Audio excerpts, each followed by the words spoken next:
আসসালামু আলাইকুম, hello viewers, Papiya কিচেনে স্বাগতম। আজকে একটি মজাদার রেসিপি নিয়ে হাজির হলাম। রেসিপিটি হলো জলপাইয়ের টক ঝাল মিষ্টি আচার। আচার বানানোর জন্য নিয়ে নিচ্ছি আমি 2 কেজি পরিমাণের জলপাই। ভালোভাবে ধুয়ে পরিষ্কার একটা প্যানে গরম পানি করে নিয়েছি। পানিটা ফুটে গেলে আমি একে একে জলপাইগুলো দিয়ে সিদ্ধ করে নিব। এখন আমি পুরো জলপাইগুলো দিয়ে দিচ্ছি, ভালোভাবে নাড়িয়ে এখন আমি আচারের মশলা তৈরি করে নিচ্ছি। জলপাই সিদ্ধ হতে হতে আচারের মশলা দেখিয়ে দিচ্ছি। এখানে নিয়েছি গোটা ধনিয়া, জিরা, পাঁচফোড়ন, 4-5টা শুকনো মরিচ ও কয়েকটা রসুনের কোয়া। এখন আমি চলে যাব চুলায়। একটা প্যান বসিয়ে কিছুক্ষণ মশলাগুলো ভেজে নিব। প্রথমে দিয়ে দিচ্ছি শুকনো মরিচ, এখন দিয়ে দিব গোটা ধনিয়া। আস্তে আস্তে সব মশলাগুলো আমি দিয়ে ভালোভাবে ভেজে নিব। রসুনের কোয়াগুলো আমি ভাজবো না, এটি ব্লেন্ডার করে নিব।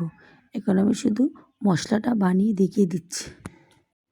ভালোভাবে নাড়িয়ে চাড়িয়ে মশলাটাকে ভেজে নিব। মশমশা করে ভেজে আমি ব্লেন্ডার দিয়ে গুঁড়ো করে নিব। চুলা থেকে মশলা নামিয়ে আমি আলাদা ব্লেন্ডার করে নিব মশলাগুলো। রসুনের কোয়া আলাদা ব্লেন্ডার করে নিব, শুকনো মরিচও আলাদা ব্লেন্ডার করে আমি নিব। আমি এখন জলপাইগুলোকে পানি থেকে উঠিয়ে পানি ঝরিয়ে নিয়েছি। এখন জলপাইগুলো ঠান্ডা করার জন্য একটি বলে আমি জলপাইগুলোকে পাটিয়ে নিচ্ছি। একে একে সবগুলো জলপাইকে আমি পাটিয়ে ঠান্ডা হওয়ার জন্য অপেক্ষা করব।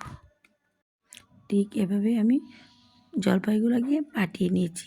নিয়ে এখন চুলায় চলে গেলাম। চুলায় একটা সসপ্যান গরম করে আমি সরিষার তেল দিয়ে দিচ্ছি। সরিষার তেল গরম হওয়া পর্যন্ত অপেক্ষা করব। ভালোভাবে গরম না হলে সরিষার তেলে কাঁচা গন্ধ থাকে। গরম তেলে আমি দিয়ে দিচ্ছি অল্প পরিমাণে সরিষা। এখন দিয়ে দিচ্ছি একে একে রসুনের কোয়া, আস্তা পাঁচফোড়ন দিয়ে ভালোভাবে নাড়িয়ে চাড়িয়ে গরম করে নিব। 2 মিনিটের মতো জাল দিয়ে আমি ভেজে লাল কালার হয়ে গেলে আমি ওটার মধ্যে দিয়ে দিব পাটিয়ে রাখা জলপাইগুলো। একে একে দিয়ে দিব, দিয়ে ভালোভাবে নাড়িয়ে চাড়িয়ে আমি দিয়ে দিব উপর দিয়ে হলুদ, শুকনো মরিচের গুঁড়া, অল্প পরিমাণে লবণ দিয়ে সব কিছু ভালোভাবে মিশিয়ে নিব। নিয়ে নাড়িয়ে চাড়িয়ে মিশিয়ে নিয়ে উপর দিয়ে দিব ব্লেন্ডার করা রাখা রসুন দিয়ে ভালোভাবে নাড়িয়ে চাড়িয়ে আমি ওটাকে মিশিয়ে নিব। ভালোভাবে মিশিয়ে আমি দিয়ে দিব পরিমাণ মতো চিনি। আপনারা যারা আচার যেমন মিষ্টি খাবেন, ওটা আমি টক ঝাল মিষ্টি আচার বানিয়ে নিচ্ছি। এখন আমি চিনিটা দিয়ে ভালোভাবে মিশিয়ে নিব। আচারের কালার আসা পর্যন্ত অপেক্ষা করব। চিনির পানি মিশে না গেলে আচার ভালো হয় না, তাই আচার নষ্ট হয়ে যেতে পারে। তাই আমি কালার আসা পর্যন্ত নাড়িয়ে চাড়িয়ে অপেক্ষা করব। বেশি না নাড়িলে পাতিলের তলা লেগে যেতে পারে, আচার পুরা লেগে যেতে পারে। আচারের জন্য রেখে দিয়েছিলাম ব্লেন্ডার করা মশলা, উপর দিয়ে দিচ্ছি ব্লেন্ডার করা রাখা মশলাগুলো দিয়ে এখন ভালোভাবে নাড়িয়ে চাড়িয়ে চিলি ফ্লেক্স দিয়ে দিব। ভালোভাবে মিশিয়ে কালার আসা পর্যন্ত অপেক্ষা করব। এখন আমার জলপাই কালার চলে আসছে। এখন আমি চুলা থেকে জলপাই আচারটা নামিয়ে নেব। নামানোর আগে আমি চা চামচ দিয়ে 3 চামচ ভিনেগার উপর দিয়ে দিব।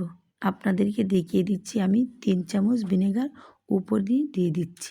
এই আচার অনেক দিন ভিনেগার দেওয়ার কারণে অনেক দিন ভালো থাকে।